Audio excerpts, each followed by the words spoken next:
சூரிய சக்தி மின்சார கொள்முதலில் 25,000 கோடி ரூபாய் அளவிற்கு முறைகேடு நிகழ்ந்ததாக கூறி தொடர்ந்த பொதுநல வழக்கில் தமிழக அரசு பதிலளிக்கும்படி சென்னை உயர்நீதிமன்றம் உத்தரவிட்டுள்ளது. மேலும் இந்த வழக்கு சிபிஐ விசாரிக்க உகந்ததா என்று பதில் அளிக்கும்படியும் சிபிஐக்கும் நோட்டீஸ் அனுப்பப்பட்டுள்ளது.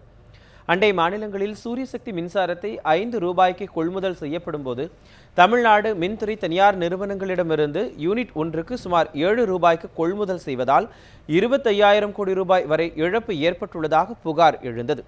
இது தொடர்பாக சென்னை கோட்டூர்புரத்தைச் சேர்ந்த ஸ்ரீனிவாஸ் என்பவர் தமிழ்நாடு ஊழல் தடுப்பு பிரிவில் கடந்த மார்ச் மாதம் புகார் ஒன்றை அளித்துள்ளார். இந்த வழக்கில் லஞ்ச ஊழல் தடுப்பு பிரிவினர் மின்வாரியத்திற்கு ஆதரவாக செயல்படுவதாகவும், எனவே இந்த வழக்கை சிபிஐக்கு மாற்ற வேண்டும் எனவும் ஸ்ரீனிவாசன் ஒரு புதிய மனுவை உயர்நீதிமன்றத்தில் தாக்கல் செய்தார். இந்த மனு நீதிபதி சுப்பையா முன்னிலையில் இன்று விசாரணைக்கு வந்தது. அப்போது நீதிபதிகள் இந்த புகார் சம்பந்தமாக தமிழக அரசு பதிலளிக்க உத்தரவிட்டார். மேலும் இந்த வழக்கு சிபிஐ விசாரிக்க உகந்ததா என்று பதிலளிக்கவும் சிபிஐக்கும் நோட்டீஸ் அனுப்பவும் இந்த வழக்கில் 2 வார காலத்தில் பதிலளிக்குமாறும் நீதிபதி உத்தரவிட்டிருக்கிறார்.